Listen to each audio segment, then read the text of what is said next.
heard in my entire life. It wasn't thunder or a bird or anything you'd expect. It was like someone tapping a tiny nail with an even tinier hammer. Picture this. You're walking through a forest and you hear this mysterious tap, tap, tapping. Would you be brave enough to follow it? Now, close your eyes and come with me into the forest of stories. Oh my days! Ireland! Have you ever been somewhere that feels like magic might happen any second? That's Ireland for you. The grass is so green it almost glows, and it smells like rain and something old and special. I was wandering through this absolutely gorgeous forest where the trees were so green they looked painted when I heard it. Tap, tap, tap. The sound was so delicate, like someone dropping dewdrops on leaves, but it had this perfect rhythm to it. Now, I'm pretty nosy. Comes with being a fairy, I suppose. So of course I had to investigate. So I followed the sound deeper into the woods, and I found this clearing where golden sunlight danced between the branches. And there, sitting under a tree with the prettiest white flowers, was the tiniest man I'd ever seen. Picture someone no taller than your water bottle. He had a beard the colour of orange leaves and fingers that moved like magic. In his lap sat this tiny little shoe, no bigger than a walnut, and he was sewing it with thread that sparkled in the light. This was Finnegan. He was humming this tune that made my fairy wings tingle. You know that feeling when you hear a song that makes you want to dance? That's what his humming did to the whole forest. Now, I'd heard stories about leprechauns who guard pots of gold, but watching Finnegan make something so beautiful, well, I couldn't help myself. That's the prettiest shoe I've ever seen, I said. Finnegan looked up with these eyes that literally twinkled, and I mean properly twinkled, like stars reflecting in a pond. Ah, a fairy with manners. Most folk try to grab me first and ask questions later. But you appreciate good craftsmanship. So we got chatting about all sorts, shoes and stories, and why Irish moss feels so soft. Then Finnegan said something that made me super curious. I've been watching the village down the hill, little fairy. There's this lad called Seamus, kindest heart you've ever seen. He shares his last bit of bread with hungry birds. He helps old Mrs. O'Malley carry her heavy bags. Never complains, even when his tummy's rumbling. Finnegan's voice grew softer. But here's the thing. Seamus is very poor. His cottage roof has more holes than windows. His clothes are all patches. Some nights he goes to bed with just water for supper. So the leprechaun hopped up. And honestly, watching someone that tiny jump is adorable, and waved for me to follow. We walked to this spot where the most amazing rainbow touched the ground. Not a faded, far-away rainbow, but a bright one with colours so pretty they made my eyes happy. And there, right where the rainbow ended, sat this pot filled with golden coins. They gleamed like they'd been polished by sunshine.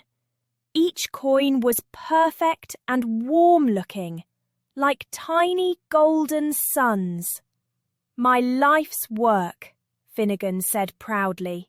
I earned these through 40 years of making shoes for fairy folk across Ireland. But here's a secret about gold. His eyes got that twinkly look again. It's only as magical as what you do with it. The next morning, and this is where it gets really interesting, Finnegan appeared to Seamus while the young man was trying to patch his fence with bits of old rope and wishful thinking. "Morning, Seamus," called the leprechaun, popping up from behind a thistle. Poor Seamus nearly jumped out of his patched boots, but when he saw this tiny cobbler grinning up at him, he just smiled. "Well, good morning to you too, sir. Can't say I've ever met a leprechaun before, and you're the first human who didn't immediately demand my treasure." Finnegan laughed, and his laugh sounded like wind chimes made of silver. "Speaking of which," he pointed towards where his rainbow shimmered. "See that pot of gold? It could be yours, lad. But tell me, what would you do with such riches?" Seamus looked at those gleaming coins that could solve every problem he'd ever had. "Well," he said slowly, "I'd fix my roof so the rain doesn't drip on my bed, buy some proper food, maybe even some of that lovely cheese from the market, get some warm clothes for winter. But then, and this is the bit that made my heart do little flip-flops," his face grew all worried. "Though, you know what, Finnegan? Mrs. O'Malley down the lane has this terrible cough and no money for medicine. Little Tommy's family haven't had meat in months, just potatoes and more potatoes. The schoolhouse needs new books because the old ones are falling apart, and Widow Murphy's only goat died, so she's got no milk for her tea." Finnegan's eyes began to glow, not with that mischievous twinkle, but with something much warmer and more magical. "Would you share it then, Seamus? All that gold?" "Of course," Seamus said without even thinking about it. "What's the point of having treasure if the people around you are struggling? Gold's only as valuable as the happiness you can create with it, isn't it?" And that's when the most extraordinary thing happened. Finnegan clapped his tiny hands together, and the pot of gold began to shimmer and change like it was made of liquid starlight. The coins transformed into everything the village needed: blankets that looked softer than clouds, fresh bread that smelled like heaven, medicine that sparkled with healing magic, books filled with adventures and dragons. "The gold was always meant to be shared," Finnegan explained, his voice bubbling with joy. "I was just waiting for someone with a heart generous enough to understand that real treasure grows bigger when you give it away." So Seamus gathered up all these magical gifts and carried them back to his village. And oh my goodness, you should have seen what happened. Mrs. O'Malley's cough vanished with the first sip of that sparkling medicine.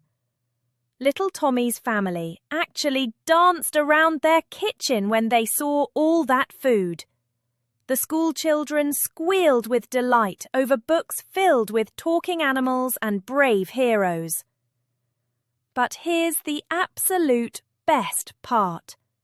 With every hug Seamus received, every grateful smile, every happy tear, his heart felt fuller and warmer than any golden coin could ever make it. He discovered something amazing. The joy bubbling up inside him from making others happy was worth more than all the treasure in Ireland. The thank yous, the warm hugs, the feeling of turning someone's terrible day into their best day ever. That was the real magic all along. From that day forward, whenever Seamus felt a bit lonely or worried, he'd remember what Finnegan taught him. True wealth isn't something you count and hide away. It's something that multiplies every single time you share it. And you know what? Sometimes, on quiet afternoons in Ireland, you can still hear that gentle tap-tap-tapping floating through the forests. It's Finnegan, still crafting his beautiful shoes and keeping an eye out for kind hearts to sprinkle with magic. That leprechaun taught me something incredible. Sharing isn't about losing what you have. It's about discovering that love and friendship are treasures that grow bigger and brighter every time you give them away. Have you ever felt like that? When making someone else smile made you feel like you could fly? That's leprechaun magic, that is. And it's inside all of us. Thank you for listening.